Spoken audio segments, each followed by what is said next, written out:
Mela, that's the title of the song. It's Freaky Funky Friday. Welcome, Ghana. Good morning to all of you, and trust that you're getting ready for the weekend. We are ready. We're ready. We're going on a safari fest because it's a special person's birthday. We'll tell you about it as we go along. Good morning, guys. Good morning. George, hope you had a good night. Yeah, you don't like the sound of a birthday? Okay, no worry. It's good he doesn't even know about Amma, it. how are you doing? I'm doing great. Of course, you know, it's someone's special's birthday. And of course, the fact that I'm alive, hey, please. I'm alive. I can see, I can hear, I can speak, I can move about. That means God has given me another day to go out there and be great. And I certainly plan to do that, especially because it's Friday. It's a good day to relax, start planning your weekend. Just know that at least you've got 2 days where you can rest and have a good weekend rest, and then kick off on Monday with all the activities for the week. Our prayer this morning is that day by day, dear Lord, of you, 3 things we pray. We want to see you more clearly, love you more dearly, and follow you more nearly every single day of our lives. It's Friday, so George has news, but yesterday, I'll talk about it later. But I'm not really a happy person this morning. Why?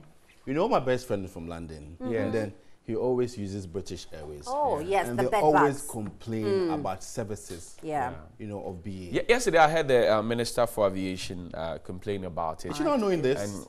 And the point is that, you know, she raised some very consistent issues that have been happening, insects and all those things, and rickety planes and what have you.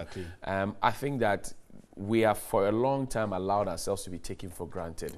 And to think that we have always had a Ministry of Transport that had a wing for aviation to deal with some of these issues, and yet we get it. We're told now that they are the 3rd terminal, so our people have to walk close to an hour to go and just to go and board a plane. That's it. And I don't know, I don't get it, but I hope you know Denta. I do. Yeah. She keeps complaining about BA. She does. She does on social media. So I don't know if this is the first time the aviation ministry just gets to know this. It's not just about this minister. Yes. Because we have always had a department or a sector in the Ministry of Transport. Designated for aviation.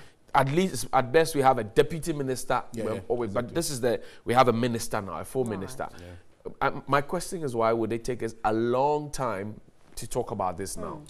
Why did it take us a very, very long time to voice it out? Then I understand also that there's no corporate social responsibility, according to the minister, that's been performed by the British Airways themselves. I don't know if what the British Council does will cover up for what the British Airways, but it doesn't really add up. Too bad. You know, your counterparts, American Airlines, Delta Airlines, and everybody else, Emirates and Kenya Airways, and they're doing stuff. Exactly. So, and she does mention. So why are you not doing stuff? That's the point. And you have mosquitoes in the plane. In this day and age, you have mosquitoes. You know, I mean, the minister rightly says they've enjoyed the monopoly, of having direct flights from Ghana to UK, and that may be the reason why they take us for granted. Very expensive but of course, it is expensive, and I mean, you see. When I heard the news breakout, I was thinking, if that is economy, big, I mean, we know there's so many people there, so that would be a bad case. But someone even mentioned that even in business class it happens. And so I'm thinking, now what was the money paid for? Because you know that all these things count. Can you imagine having bed bugs bite you right from Ghana to UK?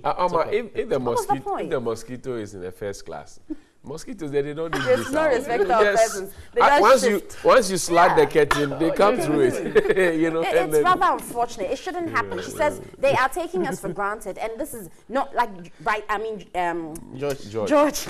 You see, because we are ranting for George, please.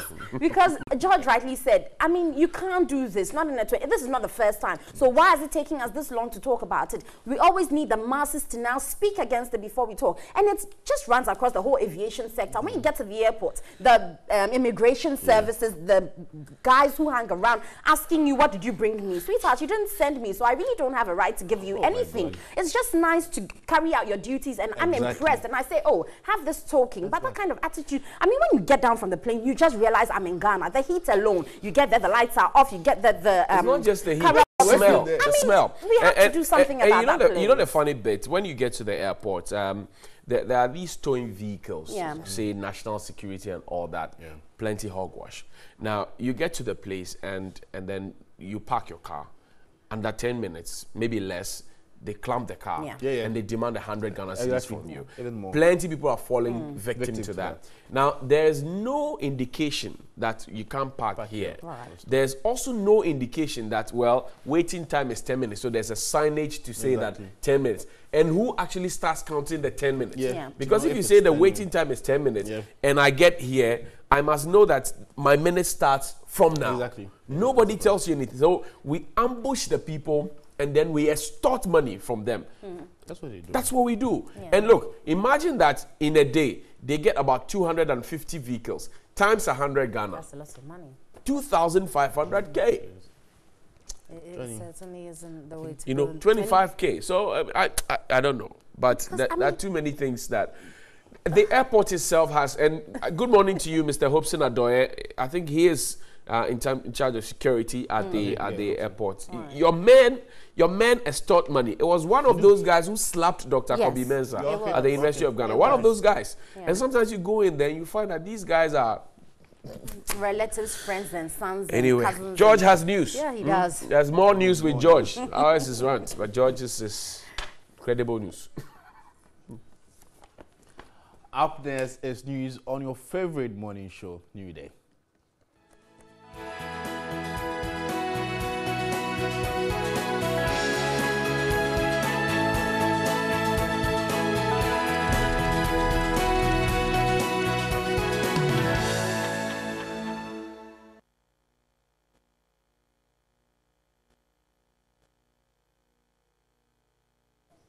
Thanks for staying in now the news in details. Let's start off with the presidency, where Ghana and Japan have pledged to strengthen relations to improve trade and investment. President Akufo-Addo was interacting with the Japanese ambassador to Ghana at the Flagstaff House yesterday.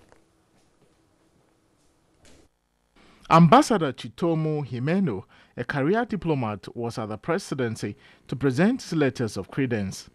He pledged to work to improve relations between the two countries and contribute to international peace and security. One of the issues that we are both committed in is to contribute to international peace and security. And for that, as I recall, Your Excellency, you delivered in your speech at the United Nations General Assembly, UN reform, particularly the Security Council reform, is crucial. And as I said in that speech, it is time that Africa holds that rightful place on the world stage. And Japan holds in you the same spirit. And that is one of the things we are looking forward to. President Akufo-Addo said Ghana is looking forward to growing relations under his tenure. We have found Japan to be one of the most faithful allies and partners of our country. Through the difficulties, good days and bad days, Japan has been there to providing us with assistance and working together with us for the development of our country. We're very inspired by the model of Japanese development, the self-reliance and the determination to build a society and an economy very much on your own basis. And it is a model that we in Ghana are inspired by. And it helps enhance the relationship between our two countries. Also at the presidency to present his letters of credence was the Nigerian ambassador to Ghana, Aluseni Osmanu. The two pledged to work together to promote relations between their countries. Away from international relations, let's shift to education, where the minister says he was restrained after considering cancelling this year's Best Teacher Awards because it has failed to produce teachers for the International Teachers Awards. The sector minister, Dr. Matthew Opoku-Prempeh, was speaking at an event to acknowledge the contributions of a renowned mathematician teacher, Sitofe Anku. Professor Sitofe Anku has been nominated for the Vaki Foundation Prize, which awards maths teachers. He's the first Ghanaian among 50 others shortlisted for the award this year.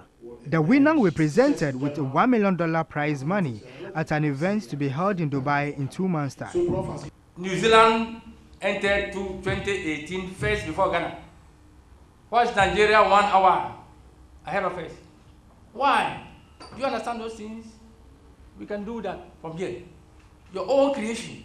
You've done so many of such things.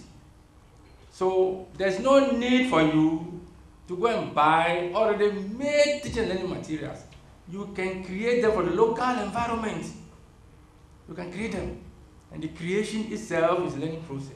Recognizing his work, Minister of Education Dr. Matsopoko Prempeh said he was considering scrapping this year's Best Teacher Awards because it has failed to produce teachers for the Vaki Awards. The Best Teacher Awards, which was instituted more than 20 years ago, cannot boast of a teacher competing for that award. But the sector minister said he was restrained by his chief directors at the ministry. I thought it wasn't serving us right.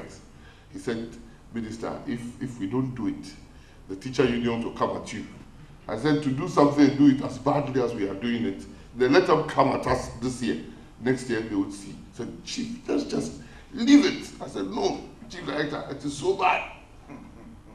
Then we decided that, okay, I'll move the Best Teacher Award from my office. Maybe there are too many politicians hovering around it. That is why it's not working. So let's go and give it to the National Teaching Council.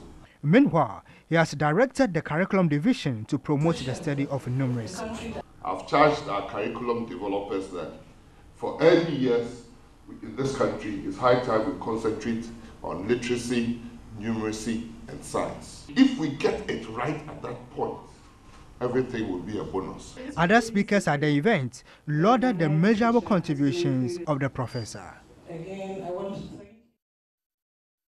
And now to the law court, where the pathologist who conducted the autopsy on the former MP J.B. Dankwa Edu has confirmed receiving some pictures from the police hospital and the CID to conduct fresh investigations into the killing of the late legislator. The report is expected to be submitted on the agenda date after he told the court an earlier autopsy report was missing after his house was burgled. Here's a report by my colleague Godfrey Tanam. The pathologist Dr. Lawrence Eduse confirmed receiving the pictures from the two institutions when he appeared before the Accra District Central Court on Thursday, January 18. He gave the assurance the report will be worked on and submitted to the court. The magistrate Eritin Simo urged the pathologist to do a thorough work and submit it to the court even if he finishes before the scheduled date. Dr. Eduse was hopeful the report will be ready by February 8, the agenda date. The prosecutor DSP Amega was not certain whether investigations conducted will be ready on the February 8, telling the court the docket was still with the Attorney General. The pathologist Dr. Lawrence Eduse, who conducted the autopsy on the former legislator, at the last sitting revealed to the court his house was burgled in September 2017 and a computer which contained the autopsy report and other reports was stolen. Daniel Isiedu and Vincent Boso are currently before the district court awaiting the commencement of committal proceedings which will facilitate their trial at the High Court.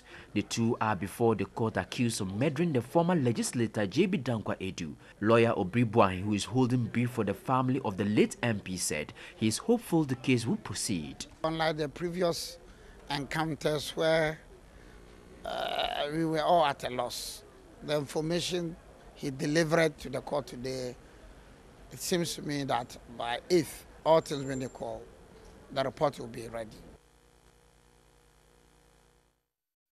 Still in the law courts but in the Ashanti region, the 5 suspects in the Bantama gang rape case have been remanded by Kumasi Circuit Court after their lawyers failed to show up in court on Thursday. And the suspects are to reappear in court to the Wednesday, January 31. Though the 5 suspects were brought before an open court, on Thursday the case was heard in camera. Lawyers for the suspects, however, failed to appear in court. The prosecutor, Chief Inspector Mercy Quay, prayed the court to adjourn the case to enable further investigations. Presiding Judge Her Honor Comfort Taziame granted the request and adjourned the case to January 31, 2018. On Wednesday, the suspects were discharged on earlier charges of conspiracy to defile and defilement, but were rearrested for trial in a circuit court. The case was struck out of the Asokwa Juvenile Court after the state attorney told the court that one of the suspects is not a juvenile. Away from those legal matters, let's do other stories where the Ministry of Employment and Labour Relations says it is considering whether to confiscate or demolish unauthorized buildings on its lands at Batruna off the Princess Road here in Accra. The move, according to the Sector Minister, Ignatius Bafuiwa, is to allow space for the relocation of the Management Development Institute, MDPI. The lands were procured by the Management Development Productivity Institute, MDPI, more than 50 years ago. They were not developed until some squatters encroached on it after they were issued permits by the Lands Commission.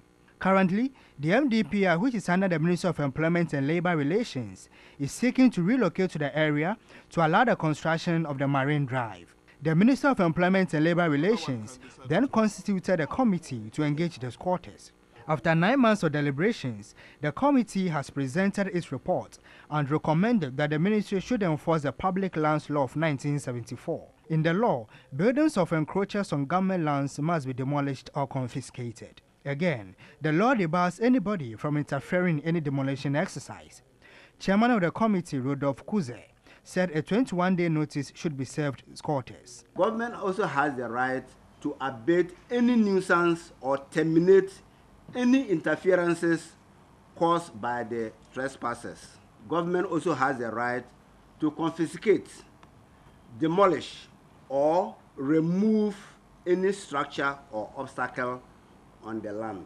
Minister of Employment and Labour Relations, Ignatius Bafuewa, said he would issue a white paper on the recommendations. With dialogue with the residents, get to know which of the various options you have proposed will best suit them and at the same time also best suit us, so that at the end of the day we will have a very peaceful resolution of this problem that has been on our hands for some time now. Some contractors working on projects for the Ghana Education Trust Fund, GETFund, have disputed the claims by President Akufo-Addo that government has paid more than half of the 1.6 billion cedis owed contractors in the country. Speaking on Midday Live yesterday, head of the GETFund Contractors Association of Ghana, Daniel Tano, said, contrary to what the president told the media, many of the claims that had been submitted for payment had not been honored. Few monies were paid to the contractors, some of the contractors, but large number are still unpaid. What are you doing to make sure that your monies are being paid? We have given a notice to the administrator to at least meet him in his office and find out why we are still not paid.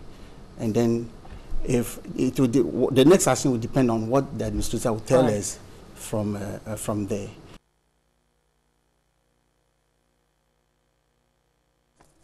The Director of Legal Division at the National Communications Authority, Abena Asafueje, has told the Accra High Court the money withdrawn from its account used in purchasing cybersecurity equipment did not have the approval of the board. She maintained that minutes of board meetings during the period in 2015 till date does not show any request and approval was brought before members of the board. The Director of Legal Division at the NCA, Abena Asafueje, had earlier told the court on Tuesday, January 16, she had no knowledge of the supposed contract signed between the authority and Infralox Development Limited, adding the only request for external support was on a 2.2 million cedis for the Ghana Broadcasting Corporation. Abena Asafueje was testifying in the case where the former board chair, Eugene Bafuboni, and 4 others are facing trial for allegedly fraudulently withdrawing 4 million cedis from the account of the NCA. Director of Legal Division of the NCA brought her testimony in chief to a close and was then cross-examined by Thadu Sori, who is lawyer for the former NCA board chairman Eugene Bafuboni. Abena Asafueje, who served as secretary to the previous board of the NCA before the board chaired by Eugene Bafuboni, was asked to proceed on her accumulated 8-month leave in 2015 upon the induction of the new board. While answering questions by Thadu Sori on her reaction to the directive by the board to proceed on leave, she told the court she was upset, contradicting an earlier response that she was not perturbed by the decision and had no plans of revenge. The former Director General of the NCA, William Tevier, and 4 others have been arraigned for alleged fraud and causing financial loss to the state over the alleged fraudulent $6 million contract signed between the NCA and Infralux Development Limited (IDL). The case has been adjourned to January 23 for the cross-examination to continue. And that was my colleague Stella Mabenya coming through with that report. On to other news. Rural communities facing water crisis will be supplied clean water by the end of this year. Water for Rural Africa project is constructing boreholes across rural communities in Ghana and Africa. Polluted water bodies are also going to be turned into fresh water under the project. Sustainable Development Goal 6 targets universal access to safe and affordable drinking water for all by 2030. However, dwindling water supplies owing to increasing drought, desertification and depletion of water bodies threatens the goal. Currently, 40% of people across the globe are hit by water scarcity. That's according to the United Nations. In Somalia alone, 615,000 people are displaced by the drought. We still find people so badly impoverished that they still cannot drink clean water. I think it's a serious indictment on us. Togo next door has been asking for water for years. There's no reason why we cannot be providing, clean water to the people in Togo. And yet so much of it is entering the sea. Ghana, with most water bodies polluted, access to clean water is a challenge. Dams, dugouts and rivers serve most rural dwellers, but majority of these are drying up. The Rural Water for Africa is stepping in with the construction of boreholes in rural communities across the country. What is our corporate policy when it comes to addressing water and sanitation? When it comes to government institutions, how critical do we look at this? Do we need to see children dying before we hold conferences to address it as a critical issue? What is the level of investment that African governments are doing in addressing this very critical issue? Launching the Water for Africa project, the Minister for Lands and Natural Resources, Peter Amewu, says Ghana could plunge into water crisis if measures are not taken to protect its water bodies. If the extent of destructions of our forests, the approach to climate change issues, and our resistance to conduct environmental sustainable practices continue, then 2030, we may, as a country, Ghana, be importing water. Stakeholders emphasized the need to conserve water sources and the ecology in general. Under the project, 20 boreholes have already been constructed in the Volta region and 1,000 more scheduled to be constructed by the end of 2018. And that's about all of news this here on NewDay. For our latest news update, just know you're a fingertip away. Go to the Google Play Store and download our 3 News app. I'm George Quinn. Many thanks for making time with us. A very good morning. You are great. You are great. You are great. You are great. Oh yeah. You are great. Oh, you are great. You are great. Jesus, you are great. You are great. Oh, everything written about you is great. You are great. Say you are great. You are great. Lord, you are great. You are great. Demons tremble. You are great. You are great. Oh, we worship you. You are great. Jesus, you are great. You are great. Oh, you are great. You are great. Everything written about you is great. So we sing, demons tremble at your presence. What a mighty God we serve. What a mighty God we serve. Glory, glory, hallelujah. Glory, glory, hallelujah. Everything, yeah, everything written about you is great. Demons tremble at your presence. Demons tremble at your presence. What a mighty God we serve. What a mighty God we save. Glory, glory, hallelujah. Glory, glory, hallelujah. Everything, yeah. Everything written about you is great. You are great, say we are great. You are great. Oh, you are great. That's who you are. You are great. You are great. Lord, you are great. Yeah, everything written about you is great. One more time, you are great. Yeah, yeah. You are great. Oh, you are great. You are great. Jesus, you are great. You are great. Oh, you are great. You are great. You are great. We bless you, Jesus. You are great. Oh, everything written about you is great. Ministers International relishing us with some music this morning. You're great indeed. Ama, you're great, and yes, a great birthday to you, Bafo. Yeah, we'll do the Amamre later, but this is just a precursor. Certainly, but let's say a good morning to Monusco Ghana Bat 13. This is coming from your captain De La Donyo. He says you have handed over to Ghana Bat 14 and you're returning to Ghana. But I hear you watch us out there, and certainly we're grateful. Good morning to you. Thank you for joining us. But it's time for the headlines now. Captain Dunyo and his troops out there, even out there in the cold, right, trying to fight for, or if you lift the flag of Ghana high and the colors, they keep watching us. So we're grateful. Captain, good morning. Permission to carry on. And your men have done very well. We hope that you get back to Ghana in one piece so that we can all celebrate. Let's know when you're in town so we can have some sitting. It's important. Certainly. It's time for newspaper headlines. We'll start off with the finder. It says, irrigation, $32 million contract awarded for rehabilitation and completion of Pong Left Bank irrigation project. Also, make ExxonMobil's expertise felt in Ghana. That's coming from the president. Ghana AIDS Commission has cautioned against unsafe sex. And also, 5 one district, one factory projects have received financial cover. And then finally, the legal director says NCA board did not approve withdrawal of $4 million. So that is the I want to pick on the Agric story, the $32 million irrigation contract. I think it's a good thing, and I think that to the extent that it will help in maximizing the potential of those who get into the agric sector is enough.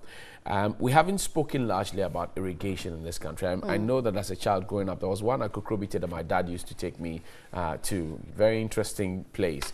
I don't know what has happened to that particular project, but around us and with the issues of climate change and global warming and galamsey affecting our rivers and all of that, it's important that we have these irrigation processes. I'm told it's still functional, but as to whether it is producing, the dam can be there, but if it is producing and it's not being turned into a well for the residents to just go and collect water. Because I know that there's massive development going on out there, so people are building on those lands that were supposed to be farmland. So what happens really to the dam? Is it and it brings the question of how we have been able to give off our farmlands for construction. Yes, we have a housing deficit, but then must we sell all the farmlands into real estate developers so that what will we be eating? Genetically modified foods. I think that this is good. I support it. It will help the planting for food and jobs agenda. Certainly. But then I remember that at the 68th New Year school, they proposed an agric fund. 1 year down the line, the agric fund is not being thought of, not to even talk of setting it up. The Agricultural Development Bank, which was originally set up to support farm initiatives, doesn't do that heavily as we speak. They are more into commercial banking. So if I am a youngster and I want to get into banking, where's the help? Into agric, you mean? Exactly. I want to get into agric, I beg your pardon. Where's the help? So my father gives me a 4-acre plot of land, or my uncle who is a chief somewhere in Akachi gives me a 4-acre plot of land. How do I begin? How do I start? I don't have anything. I don't have seeds. I don't have fertilizer. Yes, I can show you the land. I can show you my plan. I can show you what I want to do. So we need to start thinking along these lines. And in any case, the contracts that have been awarded must not go to just one single farm. Should be distributed. Yes, evenly distributed across. Right. Evenly distributed. That's what I'll say. Yeah. But Johnny, still on that, you know, the irrigation issue, it has been an issue, like you said, for many years. And I wish to know that this particular contract that has been awarded is not going to do the same old things that were being done in the past, because that didn't work for us. There are genuine challenges when it comes to irrigation, particularly the prices the farmers who are the end users would have to pay for these irrigation processes that are taking place. You see, if we do these things at high prices and then at the end the farmer has to pay hugely for it, then we go back to the same issue, because they can't afford it, because there are challenges with planting in Ghana as it stands with the whole agriculture sector. So in as much as we're pumping the money into irrigation, we have to look at the whole value change of it, so that at the end of it, the farmer doesn't see it as a burden, but he rather sees it as something that is going to help improve their yields, is going to help improve the whole agriculture sector. Right now that the irrigation has come on, we come back to silos and the you know, bulk storage that used to be that currently we don't have as many. You give me water to be able to produce a lot, but what happens to when I have a bumper harvest and I have so much that I can't save because we don't have these storage facilities, and then in the end it goes waste, so they lose money. So in as much as this is happening, this is just one part of the whole value chain. Process. Exactly. So let's look at it for a continuum, so that in the whole they see it as a benefit and not as a disadvantage. The silos that were put up by Dr. Nkrumah and subsequent governments after him, if you go to the industrial area, you find them. They're there. We're not using them for anything. They become white elephants. And it's not just in Accra, in Kumasi, and in the Bonafide region, you find them. It's there. The silos are there. It's not as if we don't have evidence of the silos, unless you want photos. So we need to start looking at some of these things. And most importantly, most of the farming communities don't also have good access roads. Exactly. So I plant, I get a bumper harvest. Then the road to and from my farm becomes a problem. Sometimes you see the big trucks, and we show you these things on TV3. The big trucks get stuck every now and then in the muddy pool, and they are not able to bring the food to us. And which is why food is relatively expensive in the cities. Now, the bigger concern is that the one district, one factory was supposed to respond to this. So if you have raw materials in a particular place, you set up a factory there and all of that. But then the question of land comes up. So within this enclave, within this 300, 400 meter enclave, around this Kandar Ridge and all of that, where do you put the factory? Where's the land? Where do you put the factory? You get the point. Now, if you get into, and again, I'm going back to the issues of galamsey, land reclamation, real estate. It's a whole amalgamation of issues. Somebody has a 5-acre land. He's been farming for God knows how long, but he doesn't earn anything. So a real estate agent comes and says, look, I'm going to give you 1 million Ghana cedis. Give me your plot. He says, touche. He gives off the plot, takes the 1 million, rents an apartment, makes a few investments, and starts spending the rest. Perhaps it's about 56, so he's hoping that by 67 or 80 he's dead, and then that's it. I mean, and the ripple effect is not what we're thinking about, because if we don't have food, and as we keep importing food and rice and all the basic things that we eat, that's foreign exchange that's been lost to us. That's taxes that we are not getting because our people are not, that's farmers that we are not supporting, and so many other issues. So good morning to you, Dr. Agric Minister. We're grateful that this has been done, but we want it to be done well. We want it to be beneficial to the people, so that those of us who are interested in farming will find it more attractive to get in there. Good morning. Well, so we have ExxonMobil back they're in Ghana. They signed an MOU with the government, and the president is saying we should make the expertise felt in Ghana. So certainly we hope they will bring a reform, or they'll bring something different to the sector, the energy sector as it were, because they're coming in for our resources, oil. But it's a big, it's always a big issue when it comes to our oil issues, because we know that people who are benefiting from our tax reliefs, but we are not benefiting from their, proceeds as it were. So I wish that the government will look at these issues. Certainly those who have been given tax holidays, who are not giving back in social responsibility, they have to look at the MOUs they've signed with them, the agreements, because I think it's high time we give them a challenge where we say we expected you to maybe give back 25%, but we're not receiving that, and so we take away your tax holiday, rather than just get people coming into our oil sector, taking our resources, but we don't get any benefits. At the end of it, the monies will run out, the oil will probably get finished, and then what happens? And then we all die of poverty, because the last conversation we have. Oh, but if you have a stick and the dog is coming to bite you, or has been barking at you threateningly, and you have a stick, what do you do? Exactly, but we have the stick, we put it down, we start begging the dog. That's literally what we do. So most of these agreements that we sign are largely to our disadvantage. Exactly. The very last one we signed, what is it? How much are we benefiting from it? We don't know. The area within which the oil is being mined, how are they benefiting from it? Look at Obuasi. How long have we been mining gold from there? Look at Akwetia. How long have we been mining diamond from there? We're talking about bauxite in Nsuta and all of that. Now, the point is that when the immediate community themselves cannot feel it, what hope is there for those who live far off from those points? How do they feel about it? Go to Obuasi, street lights, kaput, and the last time I went there, it's so bad. And you're thinking, is this where the wealth of the nation is generated from? Is this where Ghana makes its big foreign exchange? Is this where? Is this it? This is so embarrassing. And for a long time, they've been deprived. Some of them don't even know what's happening. They don't know. They just know that, gold is mined here. Right. And they can also go into the pits when the mainline mining is done and go and do one or two things. But the point is, these agreements that are signed for and on our behalf and for very long periods have proven to be not in our benefit. Right. I hope that some due diligence has been done in this. And by saying that, let's feel their expertise, Dr. Kebi Asante said something. He said, when people come into this country to invest in our business, then we say, are you Brony or Babe Boy is coming to help us.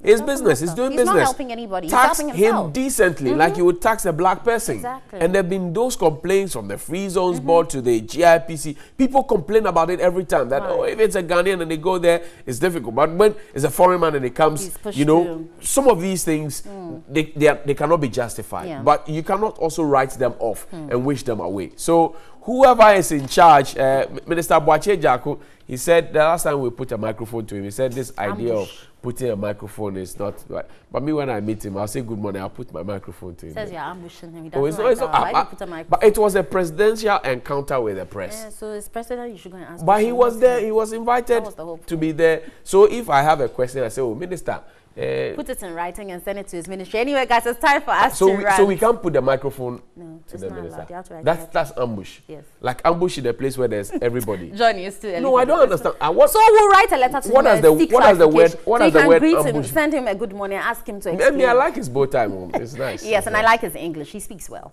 Yes, Yes, Anyway, guys, it's time to rant. And on Monday, the president met the media. This was the second encounter. Some have commented that it wasn't fair distribution for the media personnel who were asked or given the chance to ask questions. But what's your take on the whole encounter? Were you happy with it? Did it fall short of your expectation? What do you want to say as George rants this morning?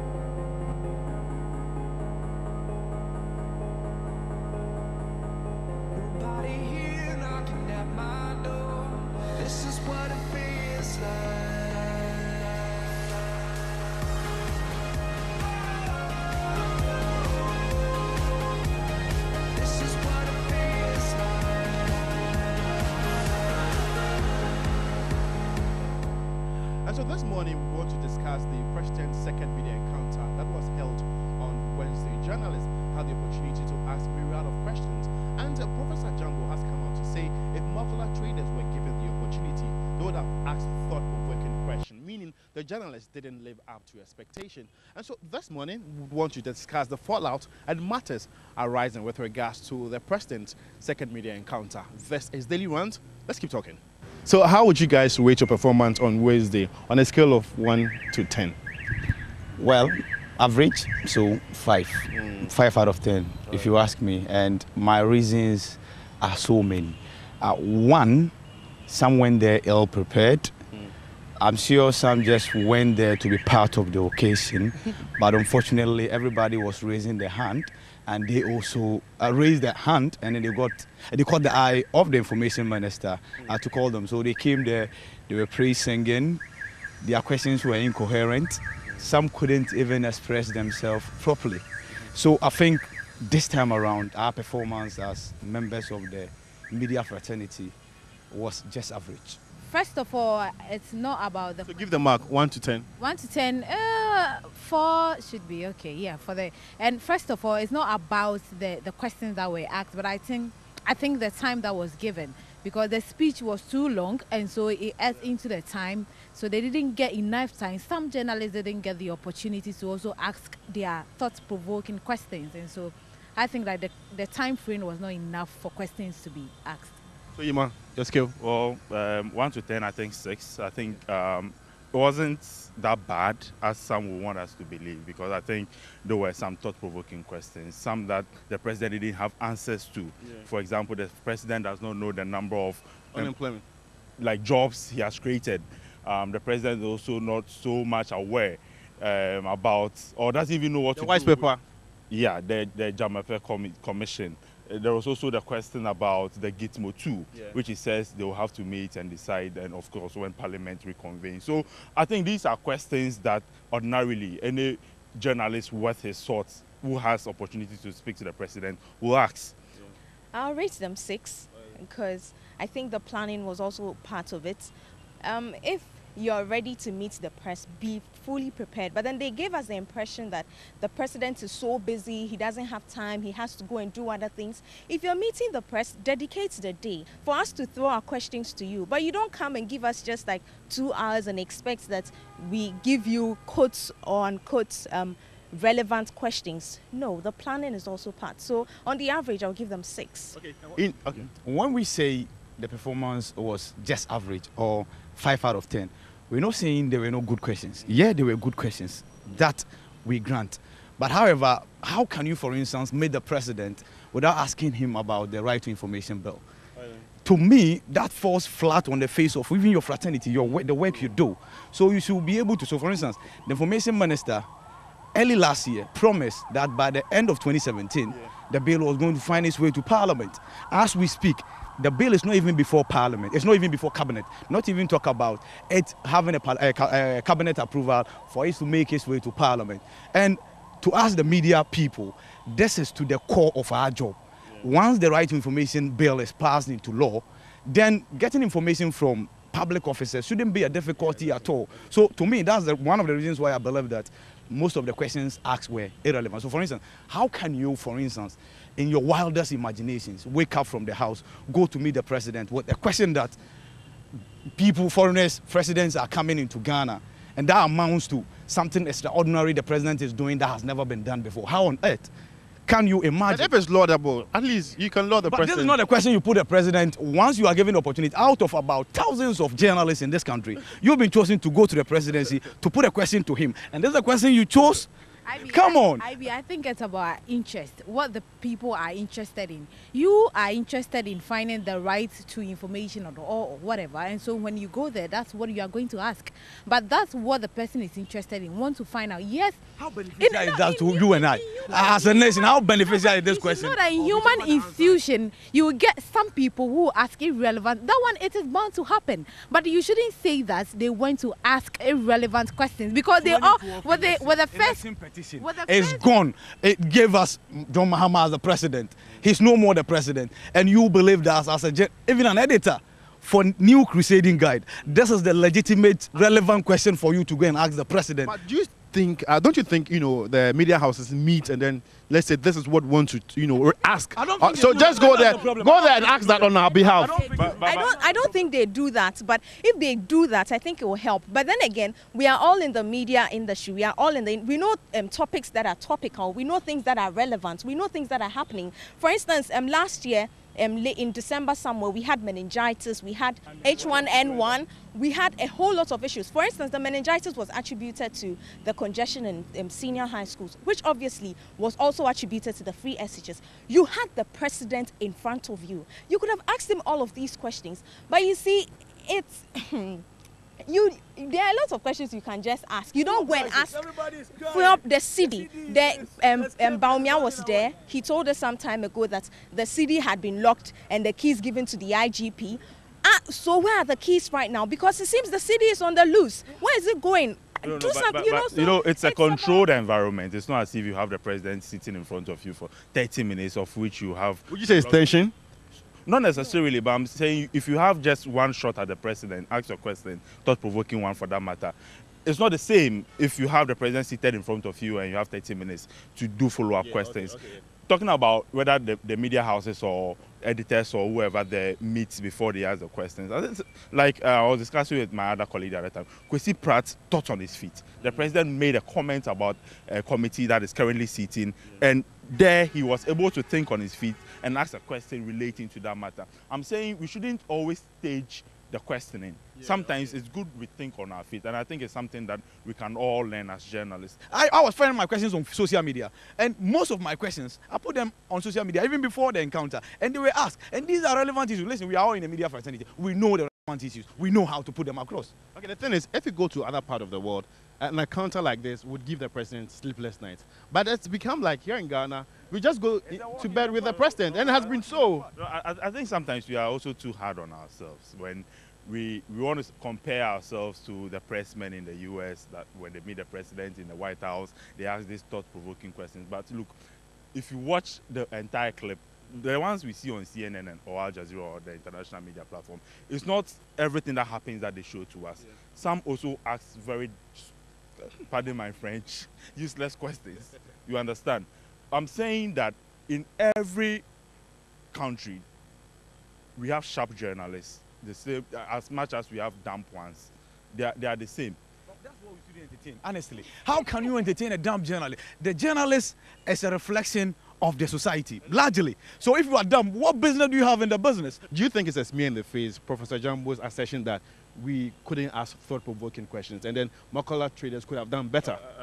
Okay. For me, the yardstick that I use in measuring whether we did well or not is the conversation after the encounter. People are having conversation on the Jamafe Commission. People are firing shots at the sports minister because they think he has not briefed his boss well. Yeah. It means something positive happened on the day.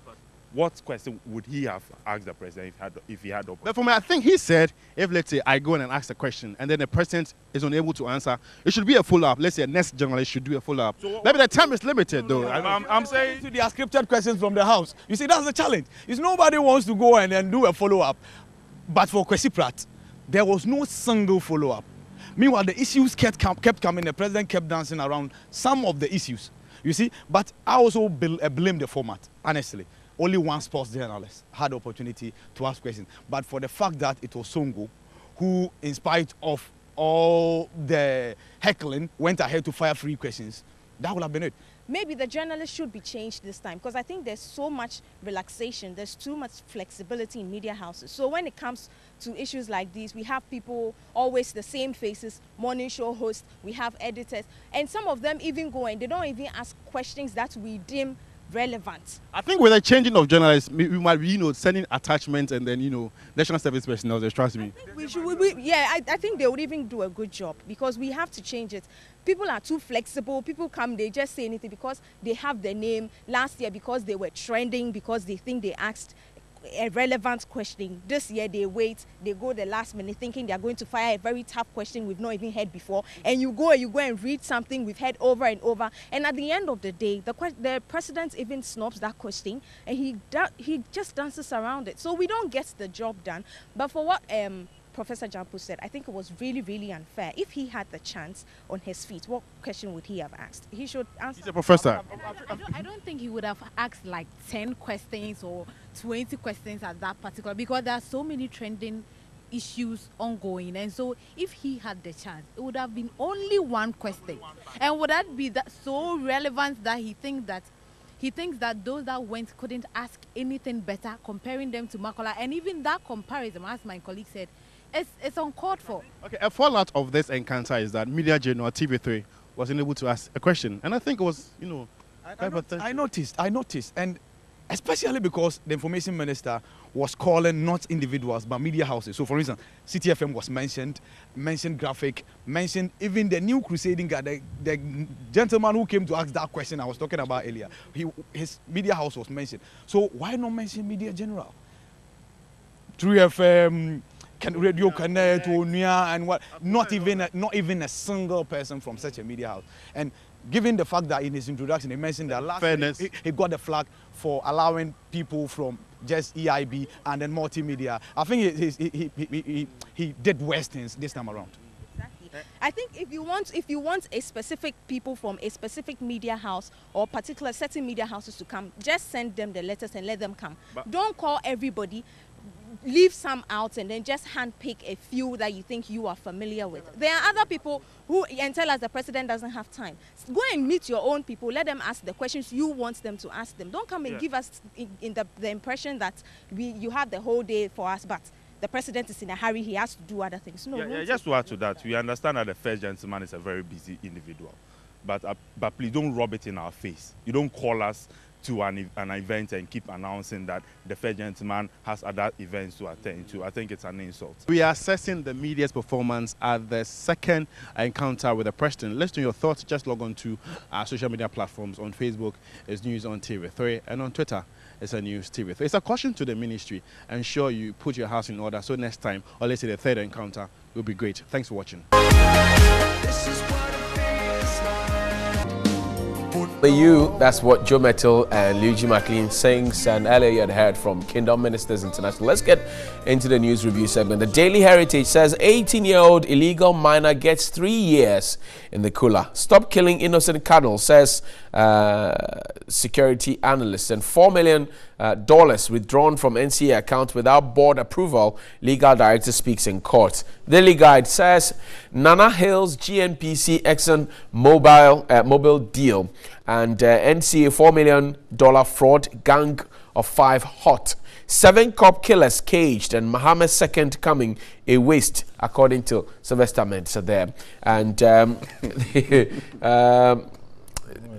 the Daily Graphic, I'm not laughing, he's laughing. the Daily Graphic, court orders pathologists to produce JB's autopsy report by February 8. Adhere to menu plan, GES directs SHS heads, and one district, one factory can break unemployment jinx, Jospon CEO. Major boost for oil sector, government signs pact with ExxonMobil over $600 million to accrue in 2018. The Ghanaian Times this morning says Ghana ExxonMobil sign oil pact for exploration activities, and NCA procured surveillance system on request from National Security. That's according to the board chair. Finally, the final for this morning says irrigation $32 million contract awarded for rehabilitation and completion of Pong left bank irrigation project. Make ExxonMobil's expertise felt in Ghana, according to the president. And the NCA board didn't approve withdrawal of $4 million, legal director says so. So it's accusations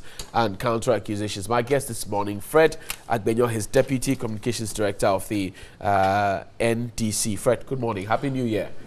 Good morning, my brother. How you doing? Okay. This is the first time we're meeting. Yes. This is the first time we're meeting. So I see you every day in the morning. I assume you're meeting a lot. Anyway, how's the family? I'm fine. New Year resolutions for you? Oh, of course, yes. To serve God and more. That's all. That's all. Great. Let's go to Fuseni Issa, his Honourable Member of Parliament for Kankwe North. Fuseni, welcome. Thank happy you, New Year. Happy New Year to you too. Wa alaikum salam. Okay. So, New Year resolutions for you? I like the way you mentioned my name before adding the Honourable Member of Parliament. I'm playing by it. I think that we are all playing by it, and I mean, for me, it's neither here nor there, but it's good that we learn the best practice as best practice elsewhere. Good morning to you, and a good morning to your viewers. New Year resolutions for you. How's the Kankwe North doing anyway? Kankwe North is it's been managed quite okay. But the expectations are there. We know as a nation, I mean, we can't take Kankwe North in isolation. We are faced with quite some challenges, and but the people are expectant and they have belief in the leadership. So I'm sure that everything is going to work out and work out quite good for everybody. Let's start off. Fred, Ghana ExxonMobil signed oil pact for exploration activities. The minister says this is the best deal by far. What do you say? Well, thank you very much. Let me say good morning to our cherished viewers. I think that I am sad that what we have gotten to as a country. I've flipped through almost all the papers that are here this morning, and I've seen this particular story in the front of the papers. It's as if we are praising ourselves. The minister is happy, the president is happy, They expect all of us Ghanaians to be happy. Are you not happy? And we are told that is the best deal that we can have ever. I am sad. I'm sad to the extent that if you look at this particular agreement that we are signing, ExxonMobil is taking almost 80% of the proceeds from whatever that are shares in the agreement. Right. And Ghana government is getting 15%. And the private investor, who will be the Ghanaian, the partner, is going to get 5%. Right. And we should be happy with a thing like that. In the past, we were told exploration is that expensive. Ghana government didn't have money to do exploration, and so investors come with their own money. So all we could do was to negotiate and take some 10%, some taxes and some royalties, and the rest come to add up to give us some 13.5% thereabout. Now, by the grace of God, we know we have oil in large quantities, because we have done that before. Now the technology is available. All along, I've been thinking that the NPA was set up to really go into exploration. And so my thinking is that around this time, we are going to bring in an investor. We should bring an investor that will come and partner NPA. And say, listen, this is our share. We are also contributing this. You also contribute this. Let us share 50-50 or even 60-40 or something like that. But if, again, we are going to an agreement that is giving Ghana a 15%, and the private investor 5%, and then the foreign company takes 80%. I am sad by it. Is an answer to the mandatory 15% in the GMPC provisions, Petroleum Act 919? No, I was thinking that by now, at least, we have reviewed that particular act. The time has come for us to review the act. Because, like I said, in those days, we didn't know we have the oil in commercial quantities. And people have come, if their man to come and do exploration, they didn't get it and they went back. So, business, it makes some sense for people to get that much if they put in that much money, because our government was not putting in any money. But when we see today, we are convinced that we have huge deposits of oil out there.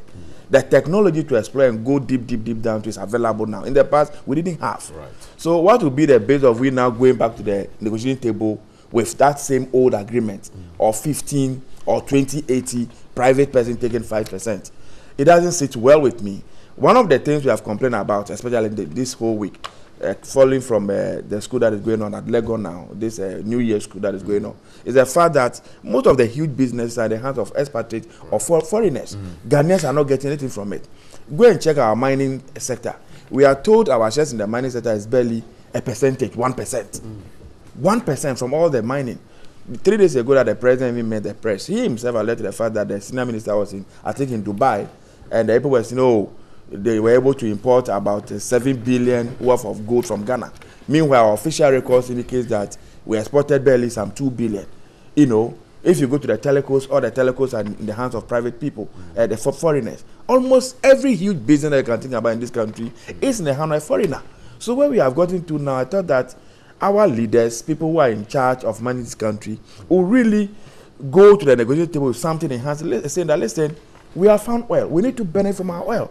How much money, in terms of money, how much do we get from the oil that we have found so far? What is the oil's contributing to our GDP? You understand? And this is not as if this is a commodity that is going to stay there forever and ever. This is a commodity that after a few years, it will vanish, everything will get finished. They will come back to where we are. So far, what investment can we point to that the oil money that we have made, this is what we have invested into? Is in the road sector, is in the educational sector, is in the health sector. Almost every sector of our economy is suffering. And so I am not happy with this, and I don't expect our papers to be so happy, our minister to be too happy, the president to be too happy. I thought we could get a better deal from this particular issue, because the ground is so fertile for us now to go in there and say, listen, GMPC, let's get some money to support GMPC. So they meet the airport and say, okay, we also putting something on the table. As part of the exploration, whatever it is, we also put something on the table, let's share it equal, let us also benefit. But look at where we are now, 15%, and we are alluding to an act. And other, some of us thought that we should have reviewed by now, but that has not happened. You know, if an individual, private person can make 5%, and the entire country is making 15%, what have we gained from this? I don't think I am happy. I don't think the majority of Ghanaians who are following this particular story will be happy with our negotiation. I thought that we can do better than this. And subsequent ones, we should look at it. If this one is already gone, because what we sit now, I think it's left only parliamentary ratification, and then they go ahead and start the exploration. I don't think it's a good deal. I don't think it's a deal we should be happy with. We can do better than that. Fred is not happy. Fusaini, so this was started in 2015. Mr. Jinapo at the time had gone in to sign the memorandum of understanding, but the minister said this is the best deal we can ever get. Fred disagrees. What do you say? Let me say a good morning to you again and a good morning to your viewers, especially the good people of Okankwe North. I want to take opportunity of being here this morning to also congratulate the First Lady on the occasion of her opening of the maternity hospital in Kumasi today. We've seen First Ladies over the years, but she is doing something unique, and I think all the First Ladies have done something. Oh yeah, that's exactly what I'm saying. As well. So exactly what I'm saying. We saw the 31st December Women Movement. I don't remember what Madame Flera did. I don't remember what earlier First Ladies did, but at least this ones I lived through. This ones I lived through. Oh yeah, of course. I said we saw what the 31st December women did. So fair enough. Fair enough. But I'm congratulating her that we have sent First Ladies from independence. No, she brought it. I'm grateful. Let's Fred, would you allow me to make my point? Let's get to the issue. Let's get to the issue. You brought termite infested firewood. Now you are looking for salvation. No, I'm not looking for salvation. I'm making my point now. Exxon Mobil. Yeah. Fred doesn't agree that it's the best deal we could get for ourselves. And I was talking earlier about the communities within which these things have been found, or communities in close proximity to them. Go to Obuasi, the story is pathetic. Go to Akwetia, it is even more sad. A Cape 3 Point area where we've been mining this, the lives of the people hasn't changed, and yet we say this is the best deal we can get. How so? Yeah, it's one thing getting a deal and thinking that it's the best deal, and it's another thing making use of the opportunities that that deal offers to you. We've been mining gold for centuries in this country. Obuasi still is a ghost town. It's not one of the places that we want to be proud of as a country. It's true, but we learn from those experiences. What happened? I mean, what happened a couple of weeks ago when the vice president was actually speaking at the New Year's school, knowing that we had expected 2 billion. And then going on the other side to check to know that it's 7 billion. I think it's criminal. It beats my imagination how such a thing could happen. It means that there are fundamental flaws with the system, and it's a structural or systematic thing. And we have to have a holistic look at this whole thing. Fred is asking now we're saying that why we have not been able to look at the law, because the law itself it caps it what we must get. 15%. That's what the law says. And you see, structuring some of these deals, there are loads of things that we could do. Right. The law may cap it at 15%, but there's a way that we could structure it to make sure that it benefits us as the owners of the resource. So there are loads. There are carried interest, other things that we could put in the structure. And by the minister saying that it's the best deal, I am certain that the minister knows the details much better than I do. Or I don't know whether Fred is seeing the final document, but I believe that the minister knows what he's saying. And the fact that the law caps it at 15% doesn't mean that our only interest in there is 15%. There are other things that we could do. For example? Like get a carried interest. After a couple of years, some of the shares of other parties could revert to us. Even the timing of the lifting.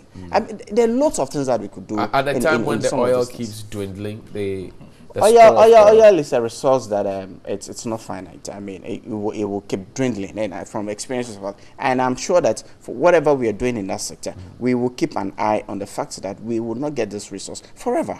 It is a finite resource. There will be a time where they will. So it is also very important that even if we are getting 15%, we will make sure that this 15% is put to use to the benefit of the people today and future generations. That is why we have this. This oil revenue management bodies to ensure that this is put to good use. And I think that we have a fair deal with this Exxon thing, and in fact, this whole thing started from 2015. Right. It is not about NDC and PP. It's about a country, Ghana, and it's for us to get the best out of a deal. They signed a MOU, and we had to continue it. Governance is a continuous process. So how come you flip today, you start off the process, you start an MOU, and by the time it's concluded, because you're not the person who concluded, then you have to come back and bastardize this whole agreement. That's what I'm saying. I'm saying it is, but I'm telling you that what I'm saying is that the argument should move away. Should move away from the fact that because he didn't conclude it, it is not a fair deal. But is it not also true, as I listed to you? Unless, of course, they're going to tell us. The Boise enclave, for example. That's a fair the people don't benefit from it. That's a fair assessment. And the risks that come to them is even more dangerous. That is a fair assessment. And as a nation, we have to have a holistic look at this. We have been mining for centuries in Obuasi, and what benefit has come to the immediate people from who are suffering the rigors of this mining activity within their environs. And like you mentioned, the people in Cape 3 Points, the people in the Western region, I think that we need to have a holistic look at this, rather than the fact that I didn't conclude this negotiation or I didn't put the final signature to it, so I have to bastardize. I think that we have to move away from it. Quickly on this one, I'm sad that my brother decided to go on that path. See, when it comes to subjects of this nature, it has nothing to do with NDC and PP. It has all to do with Ghana. My worry about the deal we have gotten has nothing to do with who negotiated, who signed, and who didn't sign, which political party was in charge, who was not in charge. I am saying that Ghana is not getting a good deal. That's all I'm talking about. I think that we can negotiate better and get a better deal. To the extent that where we sit today as a country, we are very much aware we have oil in the ground. Commercial quantities, not as though in those days where we didn't know. And so people come and do try and error. They spend money, they don't get anything in return. This time around, the data is available. And I'm saying that GNPC is there. GNPC was set up to go into exploration. Oh, really? So let us see how best we can support. And what they were doing you see, when you make these arguments, you don't simply either you don't get I'm it. telling you, yes, GNPC said that in the past they didn't have money, and so they decided the little money they have to invest in other plantations and telecoms.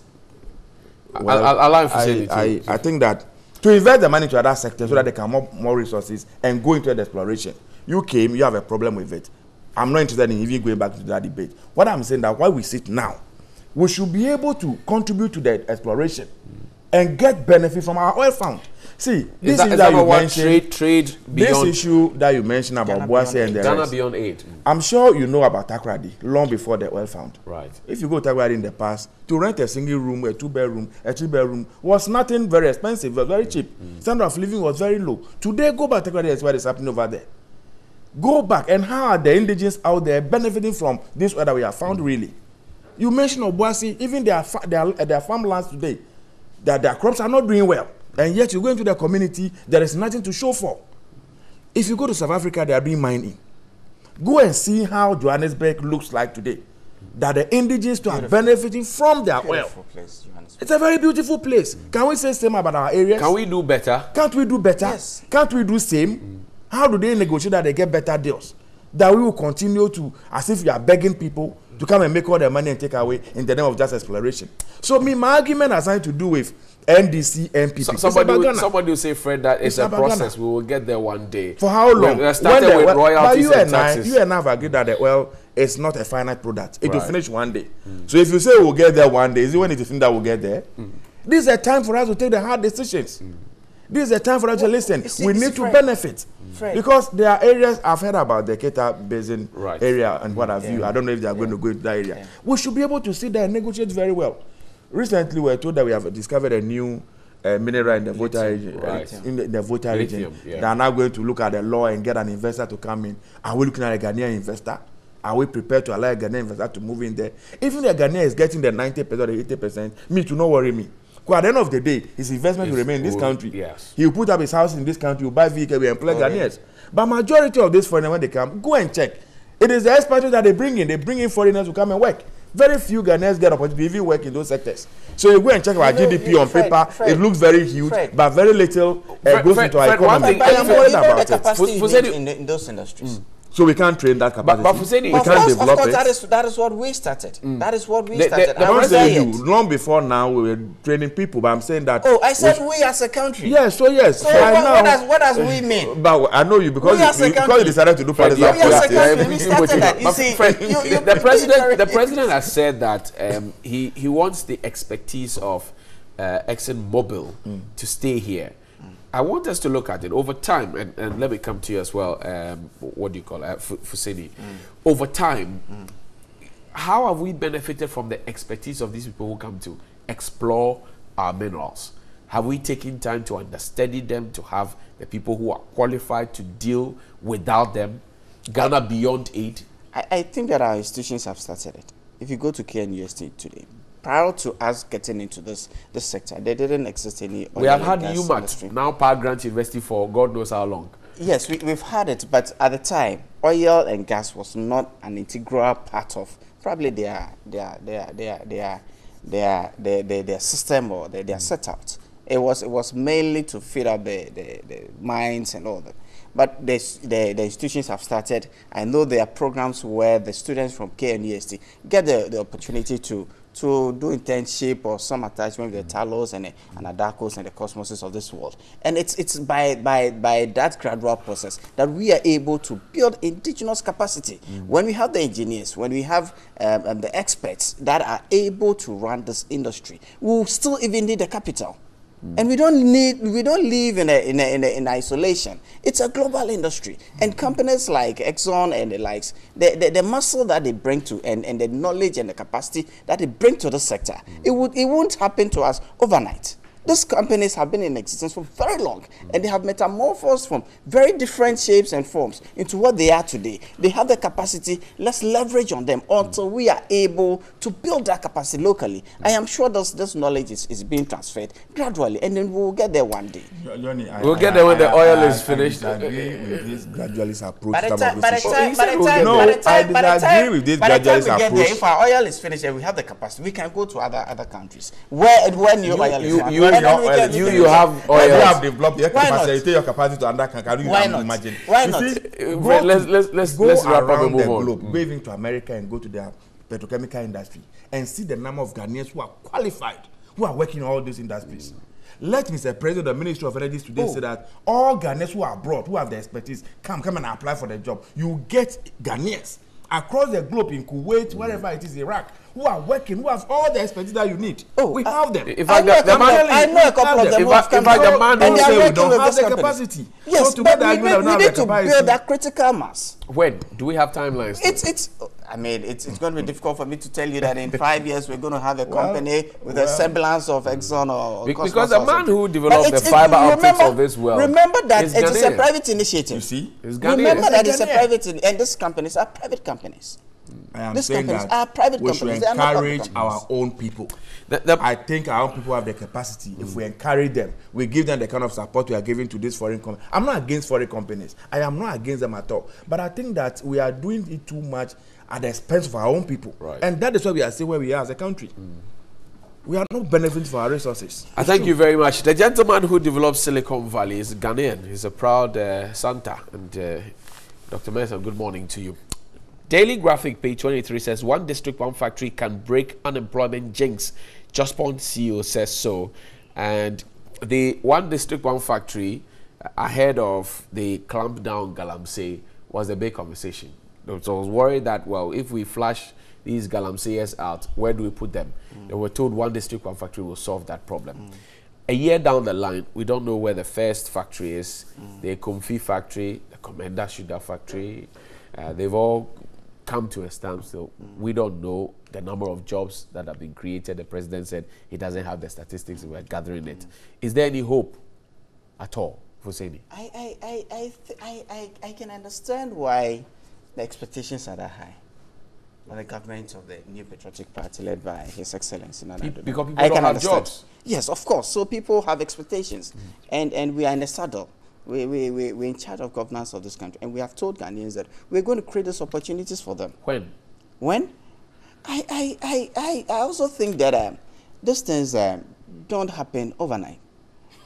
As we speak, So when 84,000 people bought immigration forms, the president lamented on it's a sad situation, and that you should know that 84,000 young people who joined the queue did not become unemployed from 7th of January 2017. It has built up over time. But you promised them. Of course, and that is exactly what we are doing. 1 year down the line, I can tell you as we I don't speak, know how many jobs. I can tell you as we speak, about 7 of this one district, one factory have their finances in place. And in setting up an industry, a factory, once you have your finances in place, that is where you can move. I can tell you that 7 of them are ready to move with their finances in a bank account, and they are rolling out. Even if you have to build a factory, even if you have to import equipment from elsewhere, it is going to take time. There's a time lag between it. So I can understand expectations. I can understand that people are waiting to know the number of factories that we have built, the number of people that have been employed, but we are on course.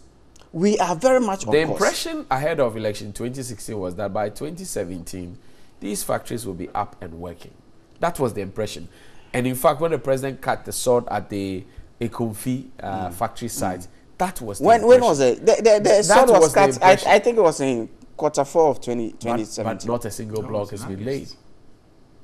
Not a single block has been laid. Go there today. Those are the. You are telling him to go there. Those are the. You know we will go there and put the pictures on the screen. I think it was just. But Husseini, this is a very important conversation. Jospon says this will break the jinx of unemployment. On Monday, the president himself acknowledged that, look, this is a big problem.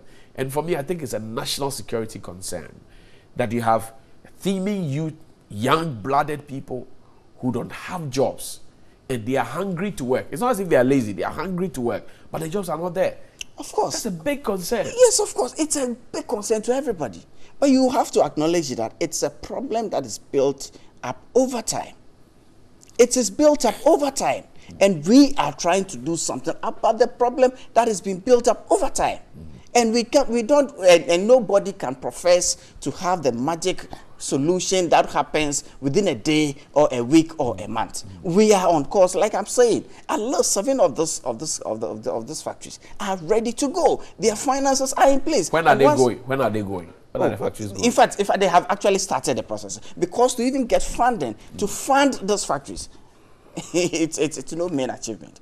So I believe that we are on course. We are going to roll out this thing, and every district is going to get its factory. You know, one thing, ahead of the 2016 election, we had what we call the Election Command Center constituency debates. I remember vividly, I went to Ablekuma North. The MP there is a queer free. Yeah, that's right. MP That's right. She told me on that platform, and we have the tapes and videos, she told me that there's a factory around the Malam area, or the Dansuman, I don't remember exactly, but Dansuman, you know, that area, is supposed to be a cocoa processing factory, cocoa drink. Yeah. And that in a year, or less than a year, she put figures and the timeline. It's been 1 year. I will take it up on Community Connect on 3FM, because she told us, I'll play the tape, I'll play a video, and I'll put the microphone. You know what? I have a company in mind, and I hope that is the same company. I used to work in venture capital, and I did invest in that company. Around 2010, I did invest in that company. I will be happy to be part of that program, and I'll tell you the problems and why. If it is tell the us same now. company, Why do you want to wait? Oh no, because it's somebody's private company. I don't want to go. No, we want to know, because it was used on a political platform. Exactly. I'm not sure I'm not sure the company you're referring to, but if it's a cocoa processing around Dansuma that I know, and the same company that I will tell you the problems of that company. That company at the point, what the company does is it processes cocoa cake into natural cocoa powder. Okay. It does for the farm milks of this world, and even for export. At the time, it was so difficult for the company to get cocoa cake locally that it had to import cocoa cake from Ivory Coast. That's how complicated our system is. If it is the same company, I'll be very happy to be on that program, and I'll give you more in-depth knowledge about how come that company is not up and running today. I hear you, Fred. Your take. Now, one district factory can break them unemployment jinx. A reality or a myth? What do you say? Johnny, shortly after Ghana's independence, Dr. Kwame Nkrumah set out to build factories across this country. Everything that we needed as a people, he attempted to build a factory to provide that particular thing. years after it survived to 1966, by 1980, almost all the factories collapsed. The very few that are still in existence today, we see the way they are performing. It is not enough to go and put up a structure you call a factory. You see, most of these factories we are talking about are agro-based industries. If you go and put up an agro-based industry, and you are not too sure of the resource, the raw material base, you run into challenges. You have a situation where the factories cannot even pay their workers. And so the so-called unemployment that you want to deal with, you end up creating more problem than you want to solve. He just mentioned this cocoa processing factory. That's a point. A country that is the second producer of cocoa in the world couldn't produce the cocoa cake for a factory in Ghana to process. And so they had to move to Cote d'Ivoire to get the cake. I am saying this that, you see, NPP, they are good in terminologies and phrases, catchwords. What has that got to do? One district, one factory. I'm saying 2010. Can I also make a point? Please. They are good at those things. One district, it is good. For me, I am all out for every initiative that will create employment for the teeming youth. Majority of our graduate people are free the university, they are double mastered, they have mastered, some drop out from school. Several of us, they don't have anything to do. And so any initiative that will give them something to do and feel comfortable and remain in this country and they don't run around trying to stow away wherever it is, I'm all out for it. I am only cautioning that we should tread cautiously. We should take the past into account. What is that we did in the past that we didn't succeed? So we don't repeat same now. If you start building the factories, I'm happy it is coming with the irrigations. I'm happy it is coming with silos. If you're able to do that, I'm happy we are thinking about storage facilities. Right. I am happy we are thinking about the marketing and the value addition. You see, the only reason a lot of people are interested in going to cocoa farming today is because they know once you produce the cocoa beans, there's a ready market for you. Right. The pricing is even defined before you move into the farming to start with. If we can start putting guaranteed price on things, if I know that if I harvest 1,000 bags of maize this year, there's a ready market for me. This is the cost of a bag of maize. I'll be happy to live in 1,000, 10,000 bags every year because I know the price is there. But go back to our villages today. Everybody is saying, oh, let's try and encourage Ghanaians to use locally made rice. I know because I'm coming from a rice growing area. People cannot even harvest their rice from the farm. Because almost everybody is in the rice, and so there's no labor for people to go and harvest the rice on the farm. The farm rows are not good for every combined harvester to move in there, and they are suffering. Sometimes they produce the rice. People to even buy the rice becomes a problem. So it becomes a disincentive. It is not enough to say we are going to set up a factory. If you set up the factory and the factory cannot produce competitively and make more money so they can pay their workers well, the people will run away. Majority of the people you see in Galamsey are not necessarily people who don't have skills. Some of them may be drivers, some of them may be carpenters, some of them may be missing and what have you. But the thing that the Galamsey area gives them more money that they'll get from these other professions. And that is why they are vacating these professions and moving to those areas. So I am saying that we need to have a comprehensive research. It must not be reduced to the political campaign promise. He says the factories are set. About 8 of them are set to be rolled out. Good to know. Good idea. Let's see how it plays out. I'm saying that, see, if you go and check the records, between 2009 and 2016, the number of factories that were built in this country, under NDC, you'll be surprised. Go to the Free Zones Enclave. I remember the Commander Sugar Factory. Go to the Free Zones Enclave. What this government is doing is that they say it's the private sector that is going to lead. All that we have done in the past is to mention those that government directly got involved in building. Go to the Free Zones Enclave and see the number of new factories that came into our country. Do we have the lands to even build a factory? I was asking somebody this morning. Lands? Do we have the lands, the space? The proximity to the raw resource. Really? The agriculture issue we are talking about, the youth should go into agriculture. We know our land tenure system. How complex it is for people now to even acquire land to go into commercial farming. I would have thought that government would take that lead. Go either see the family heads and the chiefs and negotiate. Either using whatever structure they use to negotiate. Then the youth go to that organization now. Then they will now partition their lands for them to go and start their farming. I don't know what this other government is doing, but I can only pray and hope that some serious work has gone into this, some serious research. We have checked through the chain and make sure that every aspect of the chain is well tightened. Because once one aspect of the chain is losing, every other thing that you do will end up at that point. Look at our cotton industry. Don't we have Japan Tessa factories over there? When I was growing up, people lived in Peki, people live in Anuma, Numbos, and the rest. All of them went to Japan. Today, go and find out a huge factory is sitting there, and nobody's working there. Why? Because raw materials is not available. The raw material is not available. Go to Akonobo Tessa factory. It is in the huge factory. Go to Tema Tessa factory. It's in the huge factory. And yet we bring fabric every now and then from China. Because the price there is competitive, it's cheaper, they have cheaper energy, and then they have cheap labor. So when they produce the final garment, it's cheaper than what we produce locally.